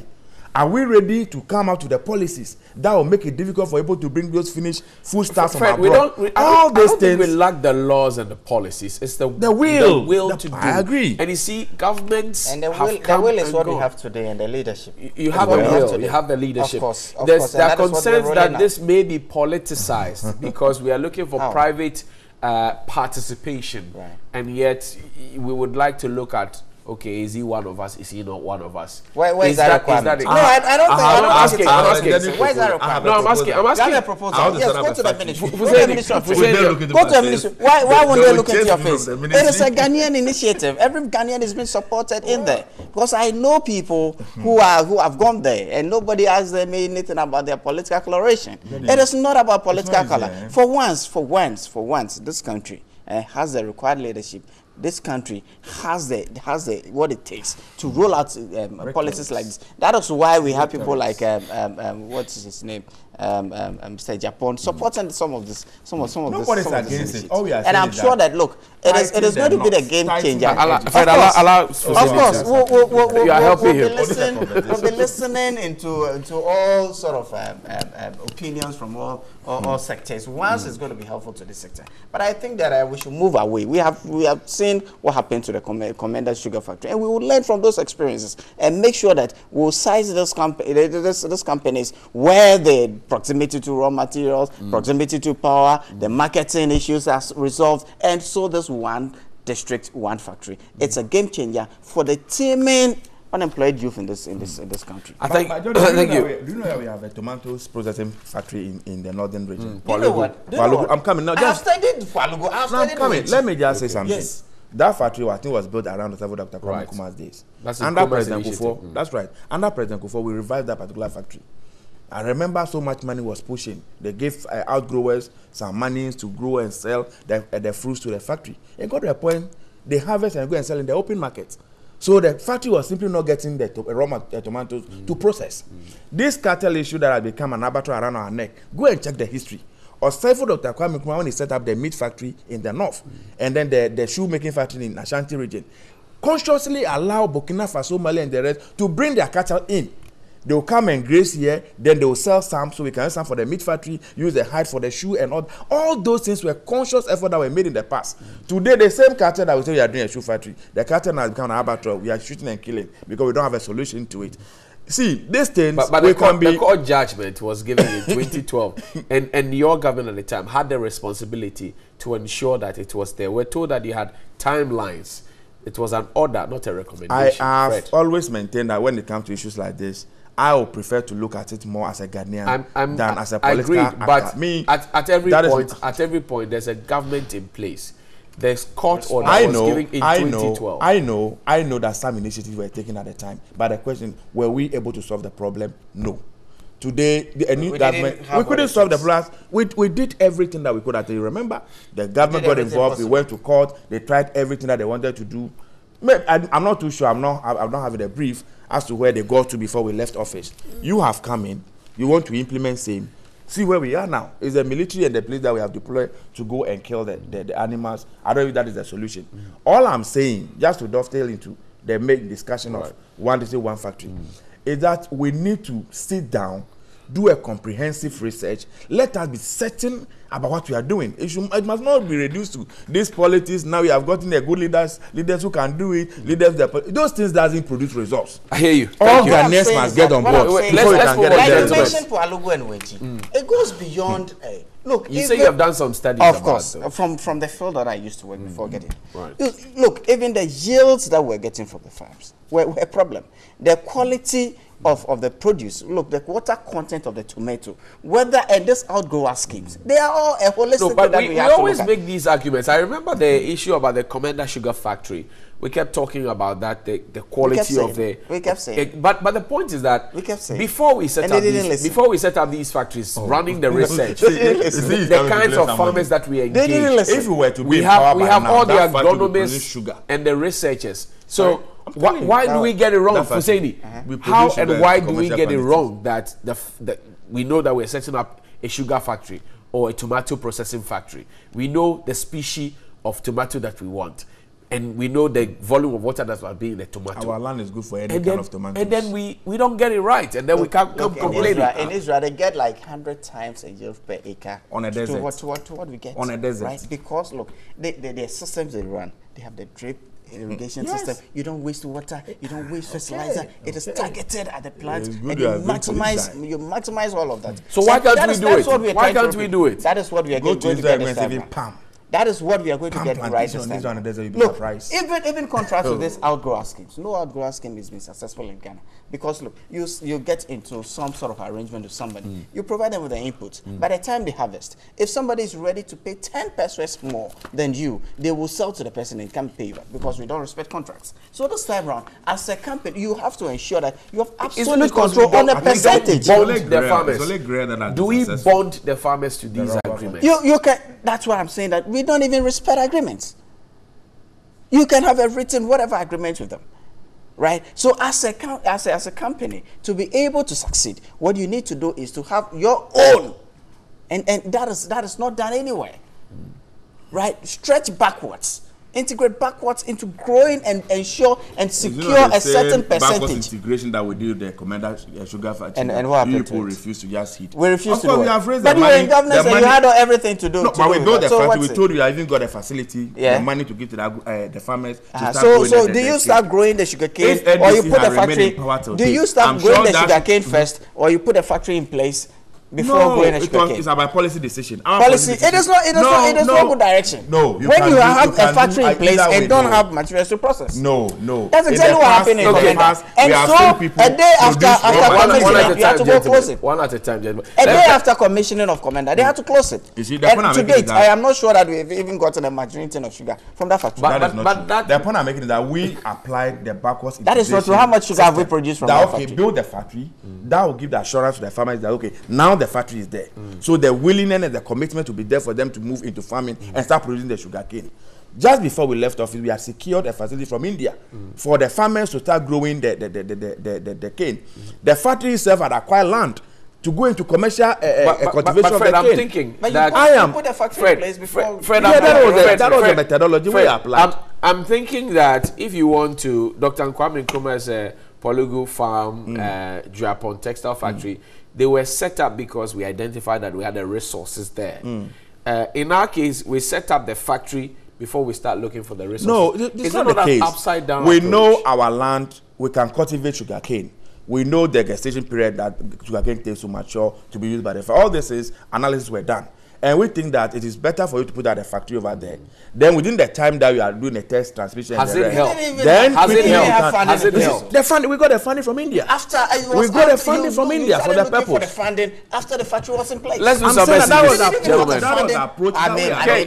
That's waste. It is not. That is waste. It is not. Because you had invested in the factory, and it's going to cost you. For every day that the factory is there, without being used, the equipment are going to depreciate. The cost of funding and so all Fred and Husseini.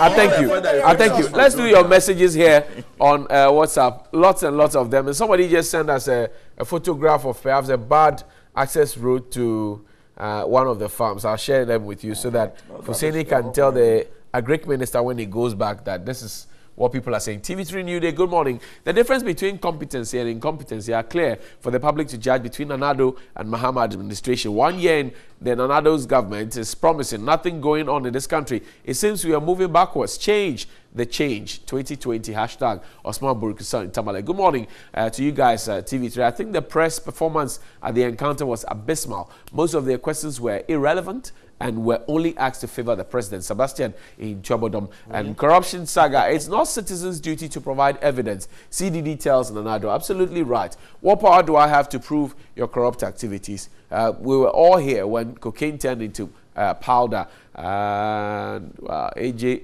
must stop sending the messages so that we can read at this point. And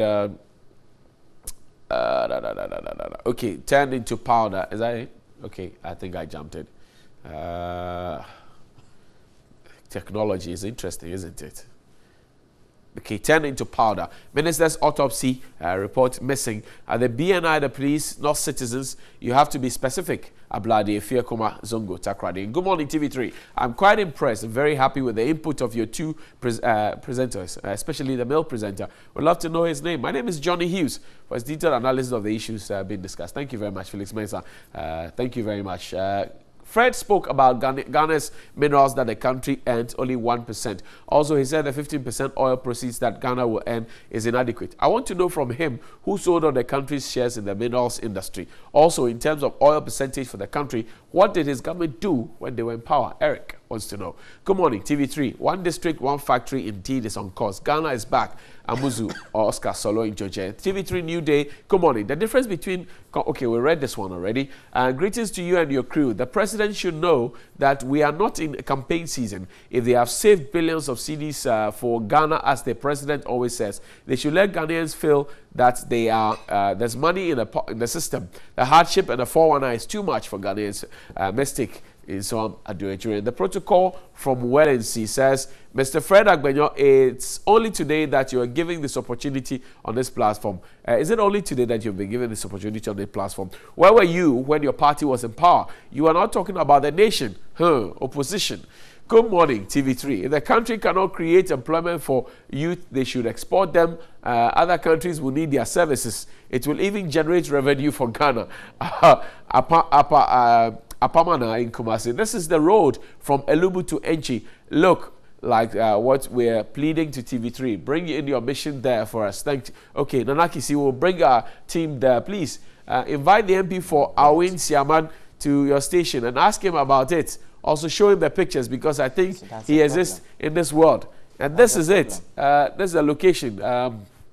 Elubu to Enchi. This is how it looks. This is how it looks. It says the MP. Yes, it's calling the MP because I'm sure when you MPs go out there to campaign, you promise all manner of things. Then when the people start coming to you, tell them you are a change agent and a legislator, not to be getting control. That's what you say. Is that not it? When you mount the platform. So when we come, the school will be built for you. When we come, we do this. Then when we come asking you, tell us, it's not my duty. Yes, I'm supposed to lobby. As an MP or as a legislator, we can facilitate the process. Have you not promised people on the campaign platform? And that is what we are trying to do, that we will facilitate. We know what the issues are. And so we will go to the ministers, we'll go to the ministries, we'll go to the agencies that are in charge of this things. But you should stop promising the people. It doesn't lie in the hand of the member of parliament to be able to get those resources to fix it. And I'm putting it to you, Honorable Fuseni. And I'm telling you what we told the people. If I told you that I was going to ensure that the road in Akwetema is built, my role there is to ensure that.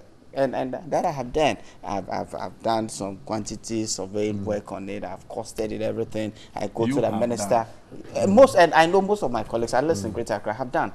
So I go to the minister with a lot of information and say, look, this is what we need to be done on this particular street. That's how much it's going to cost, and the people knowing that is what we do. I'll go to urban roads. There is a metro director. There is an engineer. I'll make sure that we are all working in tandem to ensure that the issues are. But ahead of this, then you promise the people as though you were going to do it. Not just, I'm not. Oh, that is what I'm doing. Yeah, that is what exactly I'm doing. That is what I'm doing. Without that input, without our input, it will be even difficult for the issues to be. They mount the platform, they stand on it, they charge the people. When we come, to be fair, the road will be done. To be fair to the fact, it's not as though most of the MPs don't follow up on some of these issues or they don't go to lobby for it. As an MP, like you rightly said, if the road list is not good, he will go to the minister and go and talk to the minister. The minister will choose to come and do it or not come and do it, depending on the availability of the resources. So the MP cannot necessarily be wholly able for, because his common fund simply cannot do a role like that. It can't do anything. And so it is the way we have structured our whole system, and that is why I am happy with this thing that we are talking about, that we should let our DCs, MMDCs. They are development agents. They are the development agents. But because they are not elected, the electors don't go to them. It is the MP that everybody goes to. Because they are not elected, and because the MPs themselves, they are supposed to be ex-officials of the district assembly when they have meetings. Yes, most of them don't attend the meetings. Oh, I tell you, I have not made.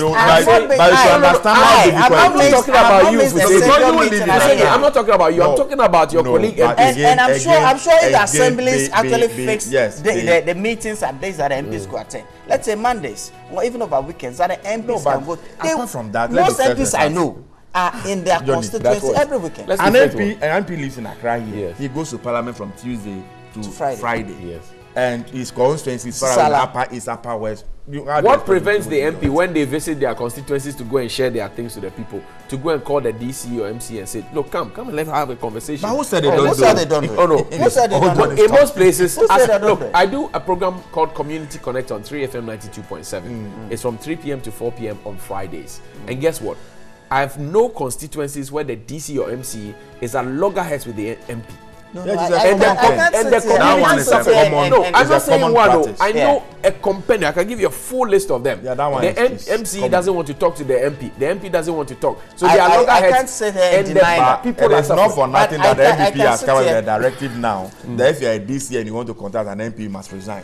Because in the power what's happening is that once somebody is an ADC and he wants to contest the MP, that's then when he the wants to more or less to sabotage you. Because if the people every day, he's the development agent. If he doesn't do the development, nobody will blame it. It's you, the MP, that they will blame. And so that is all the frictions and all those things. 2018, Nana promised that we will send a document to Parliament to make sure that we start voting for our DCs and MCs. 2018 is here. Good morning, Mr. President. We are watching. We are hoping. The process is started. We are anxious. Thank you. The process is started. Everything. The process. Hussein is honorable member. Suddenly you know it's an event. Suddenly you know it's an event. Hussein Isa is an event. Now you know it's an event. Hussein Isa is the honorable member of Parliament for the Okankwe North constituency, and he speaks for the MPP. Fred Agbenyo is the NDC's deputy National Communications Director. Gentlemen, I thank you very much. Have a wonderful Friday. You look like twins in your white.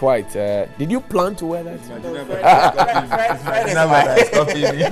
Thank you very much. Sports is up next. Stay with us here on NewDay. We'll be right back.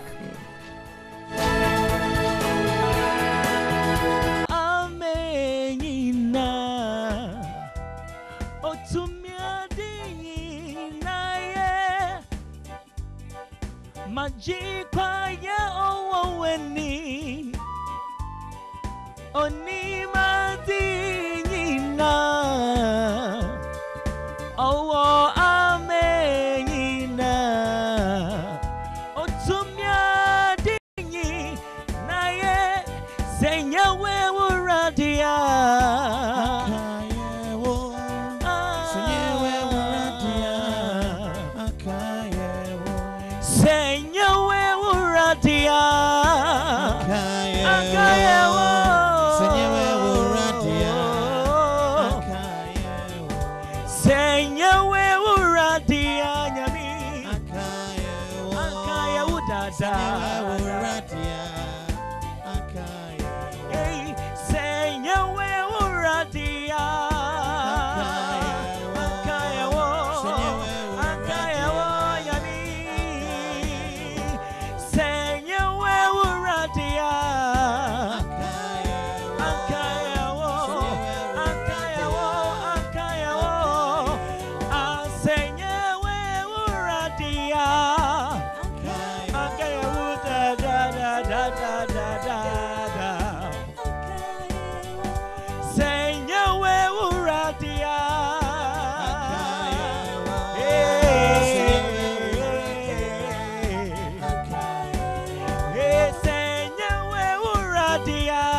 Thank you. That is music coming from Kingdom Ministers International. I'm sure you're enjoying it this Friday morning. If you haven't had your quiet time, they certainly have ushered you in to meet your maker and to say a word or two to thank God for the many blessings he has given us. But certainly, interesting. The conversation we were having earlier about the, the British Airways. I think that we must reiterate, and it's not just to bash the British Airways, but to say that quality is important. It is. I mean, anybody in the hospitality industry knows that quality is very essential, and that we must take, it seriously. Certainly. I don't think that people should pay loads and loads of pounds and get mosquitoes biting them or cockroaches, running over their feet or whatever it is. It's not proper. And in the 21st century, Ghana, 60 years and beyond, this is not what we want. We want it to look better for us so that we can all, enjoy it. But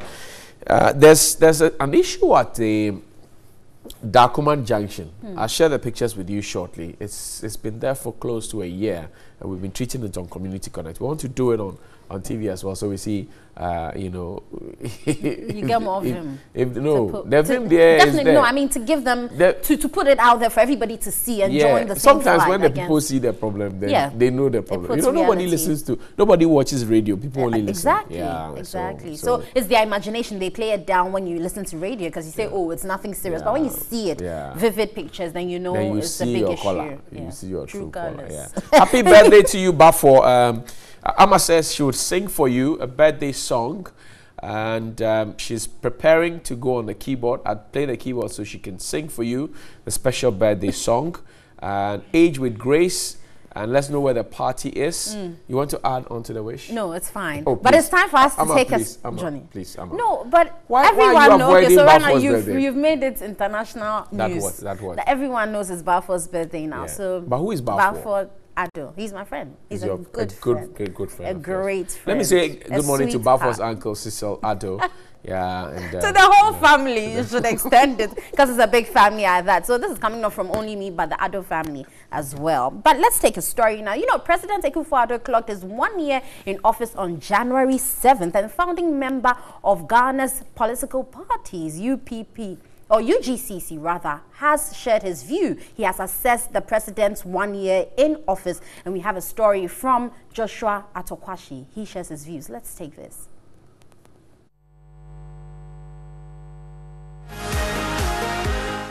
My guest, Joshua Atokwashi. Good morning. Good morning. Thank you very much for joining us. Thank you. It's a year after Akufo-Addo, was sworn in as president. What's your assessment of his 1 year in office? I decided to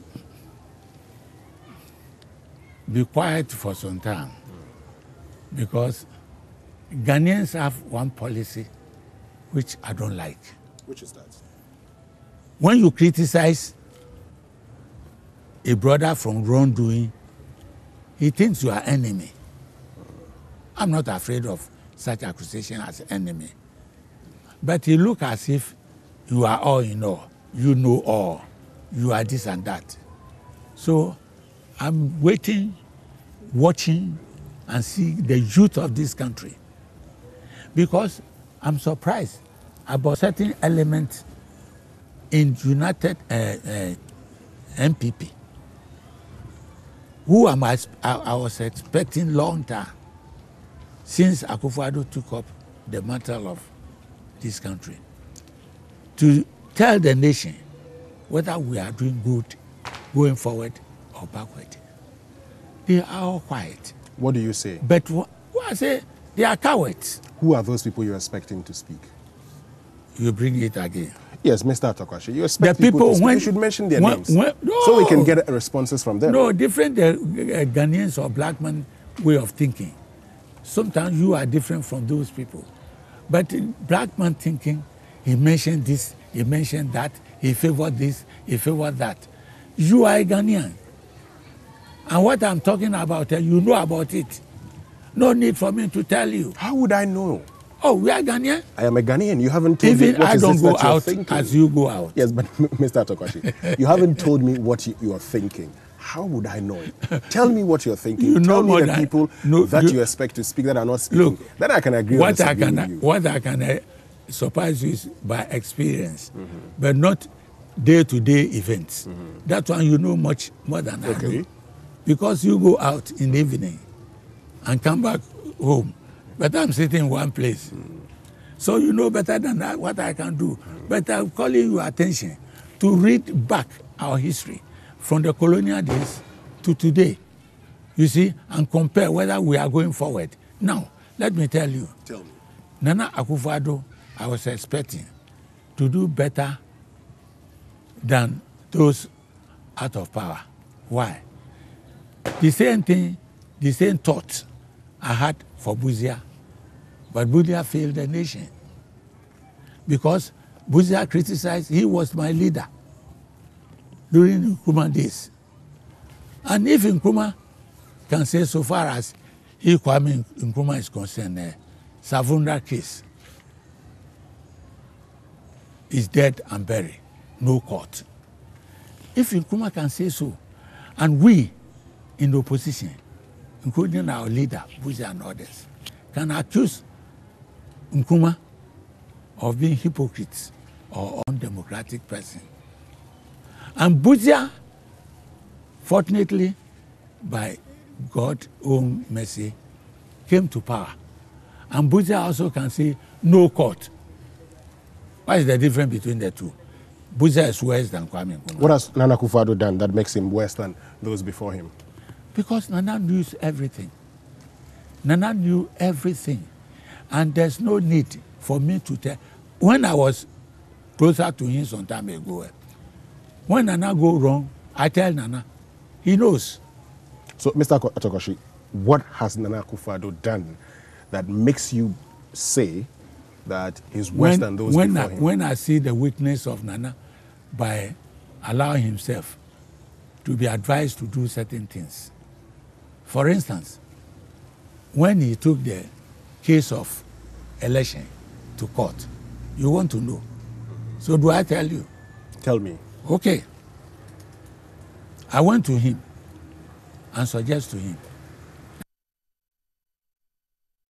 that Nana, you know this case, you need very strong lawyers to defend your cause. Therefore, give Aikoto to Jake Ubetabilante to be his lawyer at the court. And then give Zuenis, and you can keep Anderson and others. He told me that a certain lady in his team say they don't like Aikoto. Which lady is that?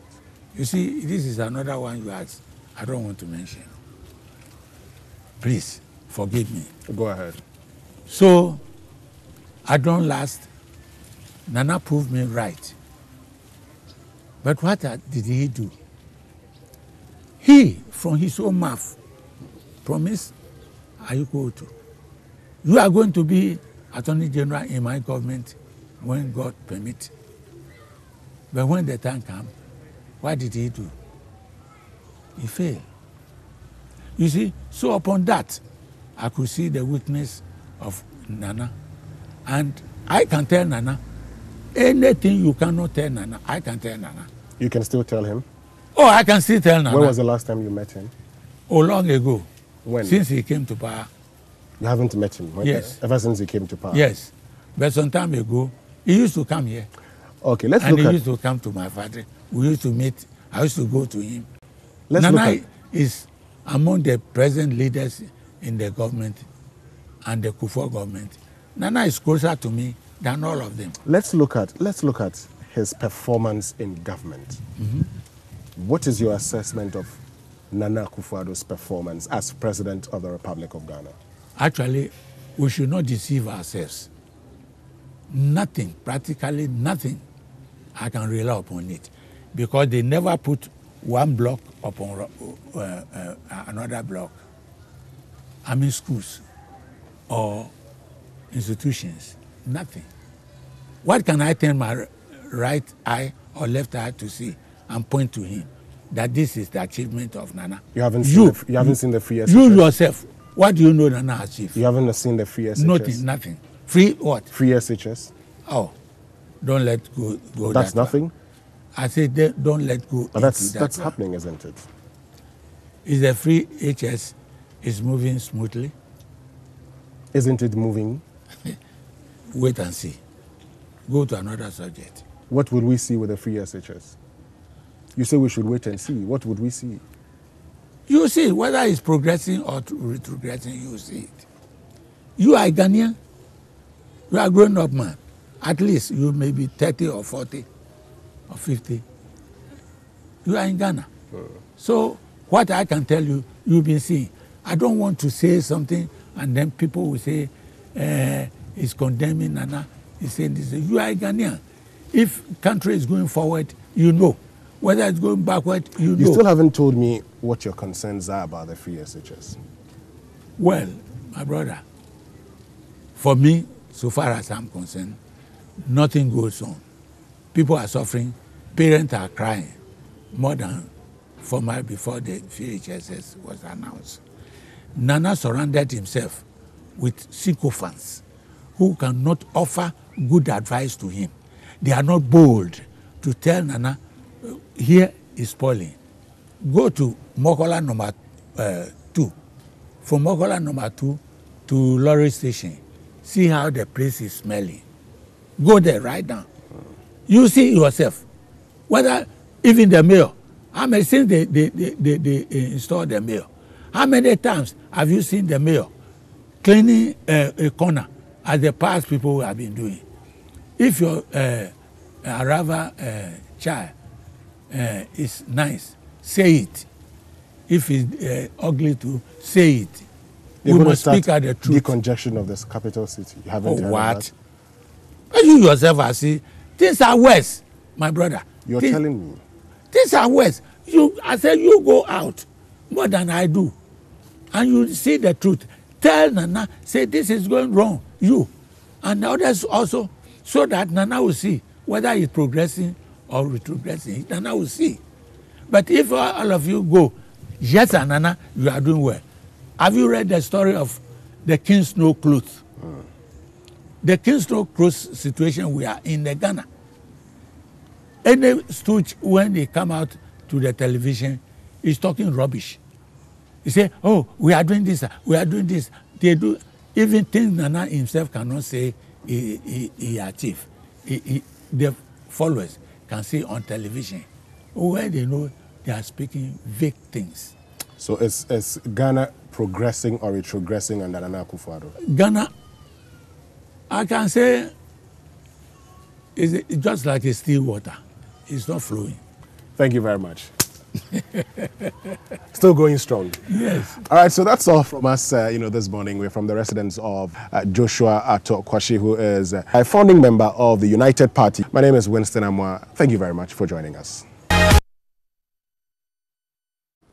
Well, we'll take a break at this point. We'll be back. Well, Ghana is like a still water. We hope not.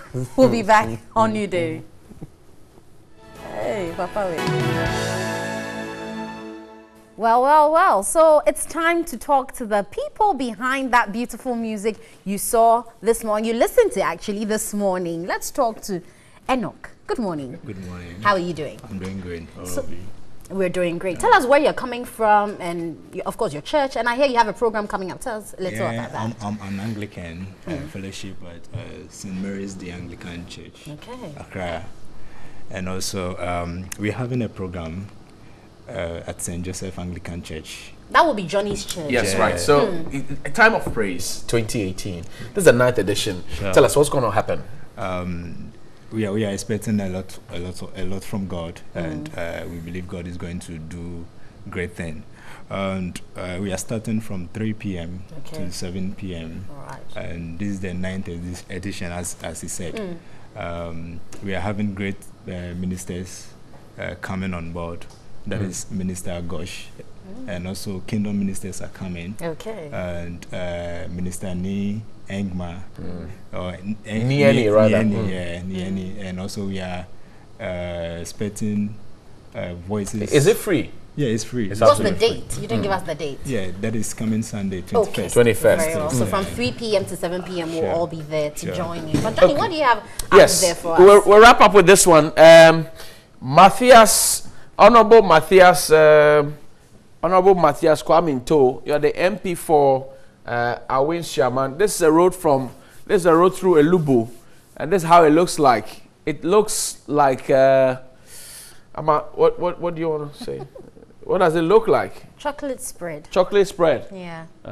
So this is it. And people drive through there, and I'm told oh my gosh. The constituency has been calling you. So Accra is not where the constituency is. The constituency is in the western region.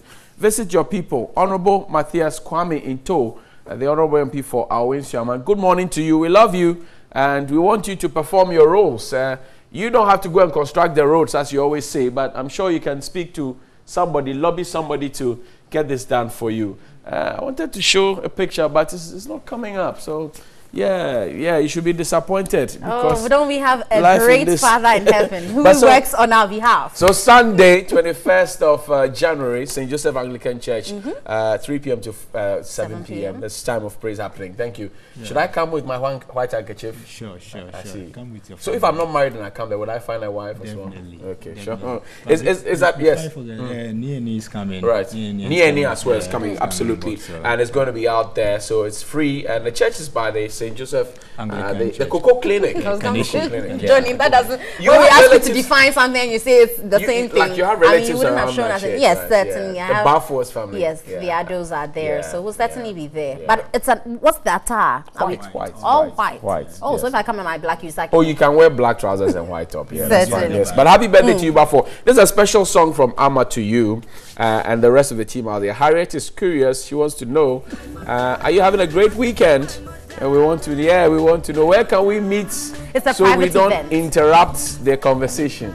But happy birthday to you, Bafo. We love you. And all those celebrating their birthdays today, 19th January is a special one. Enjoy, stay blessed. We love you. Have a lovely weekend. We'll see you same time, God willing, on Monday up till Friday when we rock your day with super breakfast right from here, TV3 NewDay. Have a blessed day.